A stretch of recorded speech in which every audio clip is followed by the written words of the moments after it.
Hello! Vous avez vu, mon père a rangé sa bibliothèque. Je sais qu'il y en a que ça stressait depuis longtemps. Alors bon, c'est pas le meilleur rangement du monde, hein, parce qu'il a beaucoup de livres de toute façon, donc voilà. Mais c'est rangé. Je crois que ça fait au moins 10 ou 12 ans que j'ai pas vu cette bibliothèque rangée. Donc aujourd'hui, je vais vous présenter mes lectures de septembre. Je sais qu'on est déjà en novembre. Mais vous imaginez pas à quel point j'ai galéré pour tourner cette vidéo, j'ai essayé plein de fois, je sais pas pourquoi, je n'y arrivais pas. Et d'ailleurs, je suis désolée de pas avoir pu faire plus de vidéos en octobre. Je voulais vraiment faire plus de vidéos, mais ce point lecture que j'arrivais pas à faire m'a complètement bloquée. Et j'avoue que ça m'a un petit peu énervée. Donc cette fois-ci j'espère que c'est la bonne. Je vais vous présenter mes lectures de septembre. J'ai lu 6 livres en septembre, donc on va essayer de ne pas traîner. Le premier livre que j'ai lu en septembre, c'est Cujo de Stephen King. Stephen King, je sais pas, décidez-vous, parce que je sais qu'en vrai on dit Stephen King, mais en France on dit Stephen King depuis tellement longtemps que si je dis Stephen King, il y a des gens qui vont s'énerver. Donc, je sais pas, on va faire au feeling. Donc bref, j'ai lu Cujo.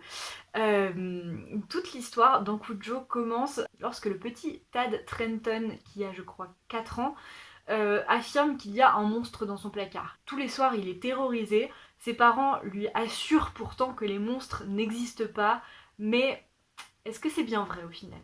À quelques maisons de là, dans le village, vit la famille Camber et leur chien Cujo, évidemment. Donc Cujo, c'est un énorme Saint-Bernard de 100 kilos. C'est vraiment le meilleur des chiens. Il est vraiment décrit comme ça. C'est un chien affectueux, fidèle, protecteur, doux avec les enfants. Vraiment le meilleur chien que tu puisses avoir. Sauf qu'un jour, Cujo, en se baladant, il va se faire mordre par une chauve-souris et il va attraper le virus de la rage et les pulsions meurtrières qui vont avec. Et c'est là que va commencer l'enfer pour les deux familles et même quelques personnes autour. J'ai vraiment adoré ce bouquin. Je crois que de tous les King que j'ai lus jusqu'à présent, ça a été vraiment le plus prenant. Je ne pouvais pas le lâcher. Vraiment. Je l'avais avec moi quand j'étais au travail et dès que j'avais quelques secondes, quelques minutes de libre, je lisais quelques lignes. C'est à ce point-là. D'habitude, je ne fais pas ça, mais vraiment, je ne pouvais pas le lâcher. J'aime beaucoup comment ce livre est construit. C'est très... c'est un schéma qu'on va beaucoup retrouver chez Stephen King. On va commencer par suivre les deux familles qui sont toutes les deux assez, même très dysfonctionnelles. On apprend à connaître chaque personnage avec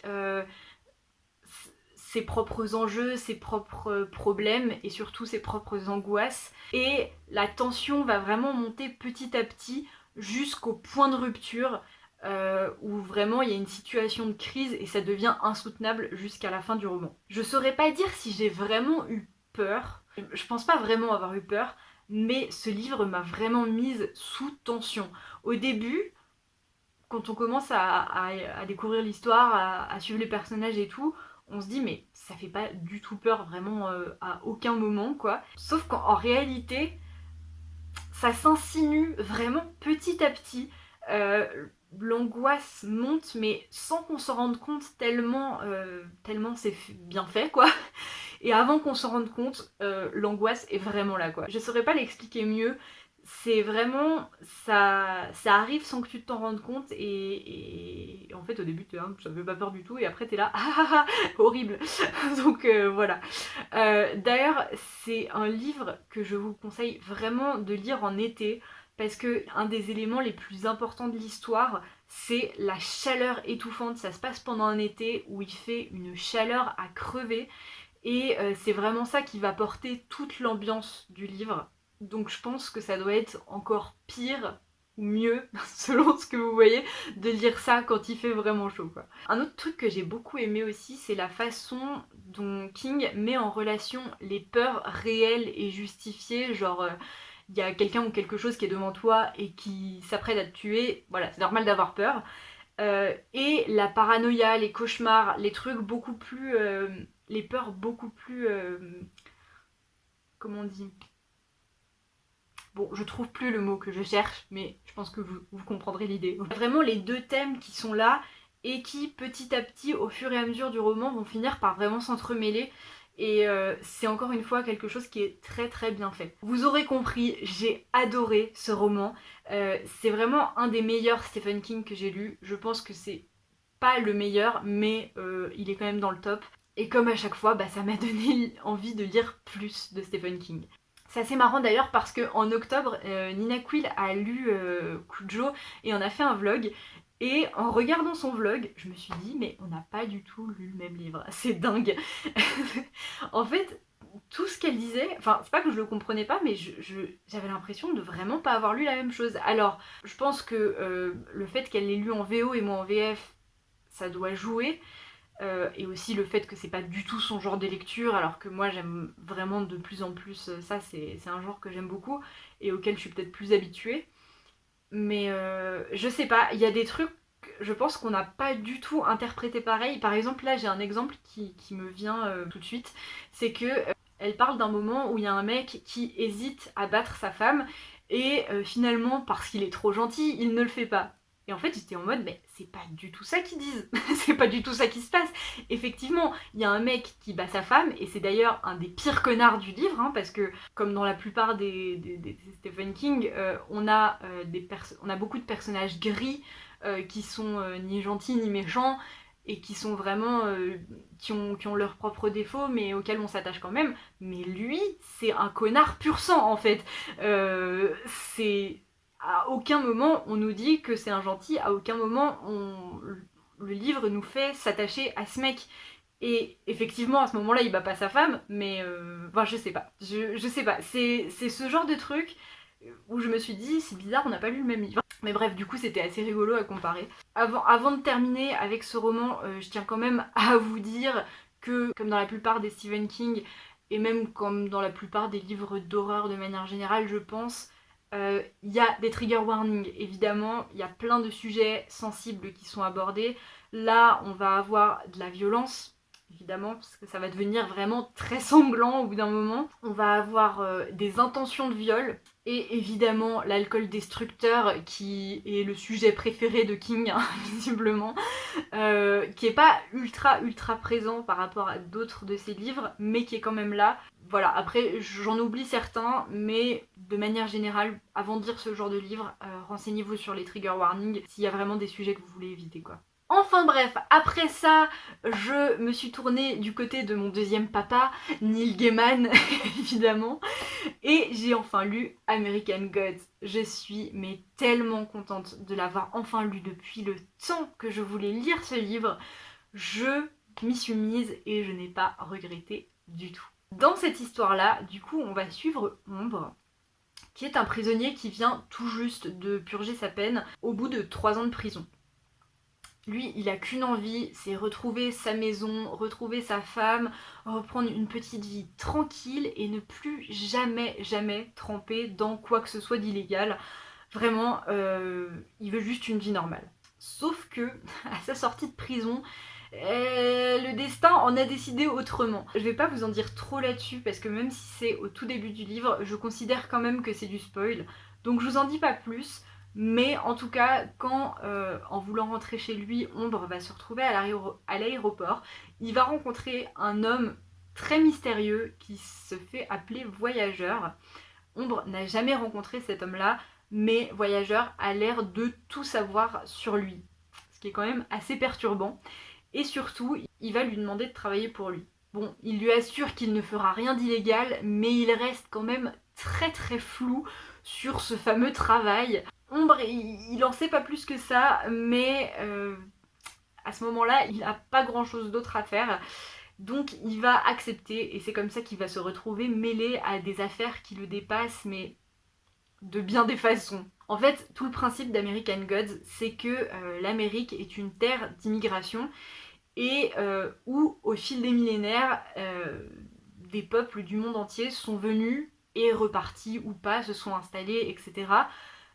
Mais toujours en apportant avec eux leurs croyances, leurs légendes, leurs dieux, etc., etc. Et les ont vraiment implantés en Amérique. Sauf que le temps a passé et le monde moderne a engendré de nouvelles idoles bien différentes, hein. La télévision, la voiture, le capitalisme, ce genre de choses. Toutes ces choses qui vont faire que les anciens dieux vont être totalement oubliés. Sauf que ils sont là et ils vont tout faire pour ne pas disparaître. Voilà, je n'en dis pas plus parce que je veux vraiment que vous découvriez cette histoire. Ça ne surprendra personne de savoir que j'ai adoré ce livre. Décidément, Neil Gaiman, j'attends qu'il me déçoive, mais ça n'arrive pas. Ça n'arrive juste pas. Donc on a clairement un récit fantastique ici, mais tissé en fait dans une histoire qui ressemble beaucoup à une histoire, vous voyez, de mafia ou d'arnaque, ce genre de truc. Les éléments les éléments fantastiques, ils sont présents du début à la fin, mais de manière assez subtile. Et les choses sont suggérées et pas vraiment dites clairement, en tout cas pas avant la fin. Et du coup, le personnage principal, il doute tout le temps de ce qu'il voit et de ce qu'il vit en fait. Il doit tirer ses propres conclusions sur les personnages qui l'entourent parce qu'il est jamais vraiment sûr de leur vraie nature. Et il y a tellement de trucs dingues qui lui tombent dessus en même temps que à la fois il accepte tout parce que il est complètement hébété par ce qui se passe et en même temps il se dit mais juste c'est pas possible ce qui se passe en fait. et j'ai trouvé vraiment ça très bien fait et ça rend les autres personnages d'autant plus intéressants parce que en tant que lecteur je pense qu'on comprend ou on accepte un peu plus vite ce qui se passe que le personnage principal, mais tout reste très mystérieux et franchement c'était très très cool à lire. Il y a une autre chose que j'ai adoré dans ce livre, c'est les ambiances. Même si on suit la même histoire et le même personnage du début à la fin, on va passer par toute une série de tableaux avec des ambiances très différentes. Et du coup ça fait une histoire où on s'ennuie jamais. Un peu comme je vous l'ai dit, la plupart du temps j'avais l'impression de suivre une histoire de mafia en gros. Mais il y a certains lieux qui avait l'air de sortir totalement de Twilight Zone, pour ceux qui connaissent, ou de Gravity Falls en extrapolant un petit peu. Si ceux qui l'ont lu comprendront peut-être ce que je veux dire. Il y a même un village par exemple. Le village et ses habitants auraient totalement eu sa place dans un professeur Layton, vraiment. Et à chaque fois, j'étais en mode waouh, mais cette ambiance, elle me fait trop penser à ça. Et à chaque fois, c'était des trucs que j'aimais trop. Ça paraît vraiment très spécial à dire comme ça, j'imagine bien, mais franchement, c'était trop trop agréable à lire. Enfin bref, j'ai adoré et une fois que j'avais fini le livre, j'avais qu'une envie, c'était de regarder la série, évidemment. Mais j'ai décidé d'attendre pour bien garder le livre en mémoire déjà parce que je sais que quand je lis un livre et que je regarde direct son adaptation après, je mélange tout. Donc je voulais pouvoir vous en parler correctement. Donc je sais pas encore ce que vaut la série. Si jamais vous l'avez vue, n'hésitez pas à me dire ce que vous en avez pensé. Mais comme elle a été adaptée par Amazon Prime comme Good Omens, je ne peux que penser qu'elle doit être très bien adaptée. Bref, ce roman, ça a été un vrai coup de cœur, mais vraiment, c'est un des meilleurs Gaiman que j'ai lu, et c'est pas peu dire. Après ça, je me suis fait une petite cure de graphique, donc j'ai lu un manga et 2 BD. Je vais essayer de passer assez rapidement là-dessus parce que j'en ai fait un vlog où j'en parle pendant que je les lis. Donc si vous voulez en savoir plus et si vous voulez avoir mes réactions instantanées, je vous invite à aller voir le vlog que je mettrai ici ou ici, je ne sais jamais où se trouve le i, mais voilà. Donc la première BD que j'ai lue, c'est Le Jardin Paris de Gaël Génillier. Et vraiment, je sais pas pourquoi j'ai attendu autant de temps pour la lire parce que pépite. Donc ici l'histoire se déroule à Paris dans les années 20 ou 30 j'imagine, mais en tout cas c'est pas précisé. Dans un cabaret qui s'appelle Le Jardin, où toutes les danseuses portent un nom de fleur. Et dans ce cabaret vit un jeune homme qui s'appelle Rose et qui est en fait le fils de la patronne. Il a toujours grandi dans ce milieu et au début de la BD, il s'apprête à danser sur scène pour la toute première fois et lancer sa carrière de danseur. Mais la particularité de Rose, c'est que il va pas utiliser des codes de danse masculins mais des codes féminins. Et c'est ça qui va faire tout l'intérêt de la BD. Donc on va suivre Rose, il va lui arriver pas mal de choses. Je veux pas vous en dire trop parce que c'est vraiment, encore une fois, une histoire qui est vraiment très chouette à découvrir. Mais en tout cas, ça fait vraiment beaucoup de bien de suivre un personnage qui renverse les normes de genre en fait et bah, qui s'en fiche un petit peu. Et surtout qui le fait aussi simplement en fait, aussi naturellement. Il n'y a pas vraiment de démarche, c'est juste sa façon d'être et ça fait du bien de lire ce genre d'histoire. En plus, on voit bien que l'autrice sait de quoi elle parle.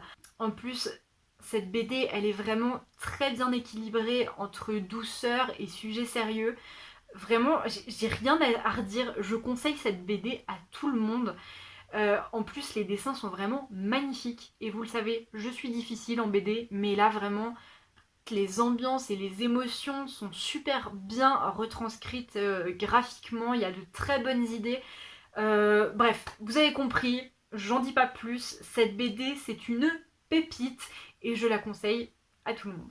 Ensuite, après ça, j'ai relu le manga de mon enfance, donc Chocolat et Vanilla de Moyoko Anno. Dans cette histoire-là, en plus de notre monde, il y a un monde secret qui est le monde magique où vivent les sorcières, les monstres, etc. Et c'est de ce monde magique que viennent nos deux héroïnes, donc Chocolat et Vanilla. Voilà, Chocolat c'est une jeune fille extravertie, drôle, qui aime se faire entendre, qui est assez rentre-dedans même, et elle a pas peur de ce qu'on peut penser d'elle quoi. Vanilla de son côté, elle est plutôt timide, introvertie, délicate, et elle a jamais vraiment eu d'autres amis que Chocolat. Et donc ces deux jeunes apprenties sorcières vont être envoyées dans le monde des humains parce qu'elles ont été choisies comme prétendantes au trône du monde magique. Et donc elles vont passer plusieurs mois, voire même peut-être plusieurs années, je pense que ça se passe sur 2 ans mais je suis pas sûre, où elles vont apprendre à devenir de vraies sorcières, mais où aussi elles vont s'affronter pour décider qui sera la nouvelle reine du monde magique. Donc au début elles s'entraident, leur amitié semble vraiment indestructible et plus fort que tout, mais finalement la compétition va prendre le dessus et leur personnalité très opposée va finir par les séparer. Et c'est là que les problèmes commencent. Et ces deux jeunes filles, elles vont finir par être mêlées à des histoires et des complots qui les dépassent complètement et qui concernent vraiment la survie du monde magique. On va vraiment découvrir toute l'histoire du monde magique et tout ça. Et c'est très intéressant. J'ai beaucoup aimé redécouvrir ce manga que j'avais pas lu depuis plus de 10 ans, clairement, puisque la dernière fois j'avais 10-11 ans, je pense. Et c'est vraiment un manga qui compte beaucoup pour moi, et donc c'était vraiment très chouette à relire. Même s'il est destiné du coup à un public beaucoup plus jeune, j'ai trouvé l'histoire vraiment prenante. Et en plus, comme on suit des petites sorcières et qu'il y a un monde magique et tout, c'est un Magical Girl mais avec une ambiance quand même très halloweenesque. Et du coup c'était juste parfait pour la période quoi. J'ai dévoré cette série en quelques jours. Ça se termine en 8 tomes et en plus ça se lit vraiment très vite. C'est pas du tout le genre de manga que je lis habituellement. Mais si vous aimez ce genre de petit Magical Girl, je ne peux que vous le conseiller. Le dernier graphique que j'ai lu, c'est Perséphone de Loïc Locatelli. Et donc, dans cette BD, on va retrouver un monde mi-fantasy, mi-moderne, très inspiré par la mythologie grecque, dans lequel on va suivre une jeune adolescente qui s'appelle Perséphone. Donc Perséphone, c'est une jeune fille tout à fait normale.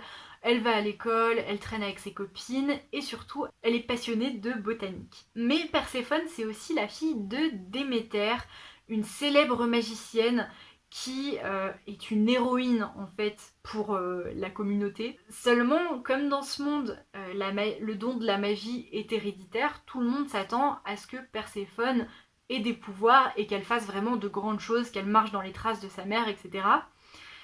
Sauf que Perséphone n'est pas sa fille biologique. Déméter l'a adoptée quand elle était toute petite, mais elle ne veut pas lui en parler, et je crois que c'est plus ou moins secret d'ailleurs. Donc voilà. Perséphone, elle ressent beaucoup de pression par rapport à tout ça, parce que beaucoup de gens attendent beaucoup de choses d'elle, mais en même temps, elle sait qu'elle pourra pas répondre à leurs attentes. En plus, elle sait pas d'où elle vient, elle sait pas qui elle est, et elle a l'impression qu'elle sera jamais à la hauteur de tout ça, quoi. Et un jour, lors d'un voyage scolaire, elle va se faire capturer, tout simplement, et elle va se faire emmener dans les enfers, qui est un monde souterrain, et qui est normalement scellé depuis la guerre qui a opposé les enfers au monde de la surface où vit Perséphone. Elle va découvrir un pays triste et stérile avec une population vraiment qui n'arrive pas à s'en sortir, mais elle va surtout rencontrer des personnes qui ressemblent beaucoup aux gens qu'elle connaît, et elle va se rendre compte que c'est quand même bien différent de ce qu'elle a appris dans ses livres d'histoire. Et c'est là en fait qu'elle va découvrir sa propre histoire et le lien qu'elle a avec la fameuse guerre dont je vous ai parlé plus tôt. Elle va remonter ses traces et celles de sa mère, et elle va comprendre ce qui s'est réellement passé entre les deux nations, quoi. C'était une BD vraiment chouette. J'ai beaucoup aimé les personnages, l'histoire, les thèmes abordés et tout ça. C'était sympa, mais j'avoue que je suis un peu restée sur ma faim quand même. Je pense que l'univers et les personnages auraient mérité une plus longue BD ou alors une suite. En tout cas que ce soit plus creusé, parce que il y avait vraiment de très bonnes idées, mais j'avais l'impression que c'était pas assez exploité et du coup il me manquait quelque chose. Mais bon, dans l'ensemble c'était très chouette et j'ai pas grand chose d'autre à dire. Mais si vous aimez la mythologie grecque, si vous aimez ce genre d'univers, je vous conseille vraiment cette BD parce que elle est vraiment chouette quand même. Et donc on arrive au tout dernier livre que j'ai lu ce mois de septembre, et c'est donc La vie invisible d'Adi Larue, que j'ai enfin lu. Je pense que vous en avez tous entendu parler, hein, tellement la terre entière a lu ce livre. Mais bon voilà, pour ceux du fond qui dormaient, de quoi ça parle? La vie invisible d'Adi Larue. Donc l'histoire elle commence au XVIIIe siècle dans un petit village au bord de la Sarthe, où on va retrouver Adi, qui est une jeune femme créative et rêveuse, qui rêve de découvrir le monde. Et jusqu'ici, elle a réussi à échapper au destin de toute jeune fille de petit village français comme elle, c'est-à-dire se marier, avoir des enfants, fonder une famille, etc., etc. Mais à 23 ans, elle se voit forcée de se marier et elle veut vraiment pas ça. Elle sent que toute sa vie va être gâchée et elle veut vraiment pas vivre ça. Elle veut plus de temps pour profiter de la vie tout simplement. Alors en cherchant tous les moyens pour échapper à ça, elle va se retrouver à passer un pacte avec un genre de démon. Tout ce qu'elle souhaite, c'est la liberté totale et plus de temps. Le truc, c'est qu'elle est super floue dans ce qu'elle demande à ce démon, mais il va quand même accepter de passer un pacte avec elle. Mais bon, ça reste un démon et tout ne va pas se passer comme elle l'imaginait. Effectivement, elle va vivre aussi longtemps qu'elle le souhaite, sans vieillir, sans pouvoir mourir, mais surtout sans que personne ne puisse se souvenir d'elle et sans laisser aucune trace de son existence. Alors du coup, ça va la libérer de ses chaînes, mais tous les gens qu'elle connaissait vont l'oublier, et à partir de maintenant, tous les gens qu'elle va rencontrer, dès qu'ils vont passer une porte ou qu'ils vont la perdre de vue pendant quelques minutes, ils vont l'oublier. Elle ne va plus pouvoir ni écrire, ni dessiner, ni casser quelque chose ou construire quelque chose. Elle va vraiment être détachée de toute chose, donc elle a la plus grande liberté possible du coup, mais elle va vivre une vie de fantôme, quoi, une vie invisible. Et sa vie va devenir un calvaire avec ce pacte qui va devenir en fait pour elle une malédiction. Et donc elle va vivre pendant 300 ans comme ça, à essayer d'apprivoiser sa nouvelle vie, de s'adapter comme elle peut, jusqu'à un jour, en 2014, où elle va rencontrer un libraire qui, lui, va se souvenir d'elle, et c'est là que tout va basculer, quoi. J'ai beaucoup aimé la première partie du livre, avec tout le côté pacte avec le diable. Je trouve que la malédiction est vraiment très bien ficelée. On voit que aucun aspect n'a été laissé au hasard, et on voit que l'autrice a vraiment pensé à tout, et on peut pas trouver de faille dans cette malédiction. Et surtout, le gros point positif, c'est que même si c'est un récit fantastique, c'est totalement plausible. Parce que on peut totalement imaginer que c'est possible.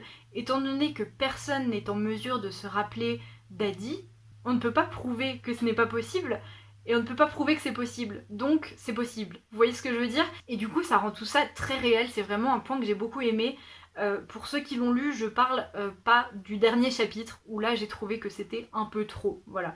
Mais je vous reparlerai de la fin plus tard. Du coup, ouais, découvrir la vie d'Adi en alternant entre le passé, le début de la malédiction, tout ça, et le présent, entre guillemets, en 2014, c'était vraiment une construction qui marchait très bien, et c'était vraiment très prenant. Pendant les 3 premiers quarts du livre, je pouvais juste pas le lâcher, j'avais trop envie de savoir la suite. Mais j'avoue qu'au bout d'un moment, j'ai un peu décroché. Déjà, le gros problème que j'ai eu avec ce livre, c'est que je devinais tout à l'avance. Chaque nouvel élément un petit peu mystérieux, chaque secret, je les voyais arriver à 1000 kilomètres. Et du coup, j'avais aucune surprise. Et ça, c'est vraiment très dommage parce qu'il y a plein d'éléments qui sont vraiment faits pour surprendre, pour remettre toutes les choses en perspective et tout. Mais je les voyais arriver de tellement loin que ça n'a pas marché avec moi. Et je ratais tous les moments qui étaient forts en émotion parce que les révélations, pour moi, c'était pas des révélations. Le pire, je pense que c'est quand le livre faisait traîner le suspense pendant super longtemps. Il y a vraiment certains trucs, pour ceux qui l'ont lu encore une fois, je vais parler de la montre, du secret de Henri, si on peut dire ça comme ça, sans spoiler les gens qui l'ont pas lu, mais pour que les gens qui l'ont lu comprennent. Ça, c'est des trucs où le suspense a duré presque jusqu'à la toute fin, mais personnellement, quasiment dès que je les ai vus arriver, ces éléments, j'ai tout de suite compris ce qui se passait. Alors à chaque fois, j'avais un peu l'espoir de me tromper et que la révélation serait différente. Mais en fait, non, j'ai eu raison à chaque fois et ça m'a énervée parce que j'avais aucune surprise. Ah oui, une autre chose que j'ai pas compris, c'est que au début, on nous dit que le rêve d'Adi, c'est de voyager, de découvrir le monde, etc. Certes, elle a d'autres passions, mais ça c'est vraiment important, quoi. C'est vraiment une grosse caractéristique du personnage. Mais au final, une fois qu'elle obtient cette liberté, elle en profite presque pas. Alors je sais que la vie c'est dur et que elle peut plus nouer de liens, elle peut pas laisser de traces, elle peut pas faire tout ce qu'elle veut parce que elle a vraiment cette malédiction, ce pacte qui pèse sur elle et qui influence toute sa vie. Mais pendant les 200 premières années de sa vie, ce qui est quand même long, elle sort quasiment pas de la France. Elle passe d'ailleurs en France presque tout son temps à Paris. Elle va finir par voyager un tout petit peu, mais vraiment pas beaucoup. Et quand enfin elle va sortir de France, elle va aller, je crois, juste en Italie et en Allemagne peut-être, et en Angleterre, et après elle va aller aux États-Unis, quoi. Donc c'est là, ton rêve c'était pas de découvrir le monde, genre, je. C'est vraiment un truc que j'ai pas compris. Après, je comprends qu'à cette époque, c'était pas du tout simple pour une jeune femme et surtout seule, je veux dire, enfin voilà, tout le monde était sur son dos. Et d'ailleurs, c'est un sujet qui est abordé plusieurs fois dans le livre, et pour moi, ça a vraiment été un des bons points de ce roman. Mais elle aurait pu, je pense, quand même se servir de sa malédiction pour se faire oublier et vraiment explorer le monde comme elle le voulait. Mais vraiment, c'est un truc qu'on nous dit au début et qui va être assez vite oublié. Et en fait, le livre passe beaucoup, beaucoup de temps à se concentrer sur ses malheurs, son incapacité à vivre normalement, ce que je comprends encore une fois, mais du coup, on dirait qu'elle se concentre que sur ça et qu'elle passe à côté de plein de choses. Elle va passer beaucoup de temps à se plaindre et surtout à rejeter la faute sur le démon. Alors, effectivement, c'est un démon, il lui a pas tout dit avant de passer le pacte et tout ça, mais avant de passer ce pacte, elle savait, elle connaissait les risques. On lui avait dit plusieurs fois de ne pas se mettre en relation avec ce genre d'être. Elle savait ce qu'elle risquait depuis des années, elle le savait ça, mais elle l'a quand même fait, elle a quand même pris le risque.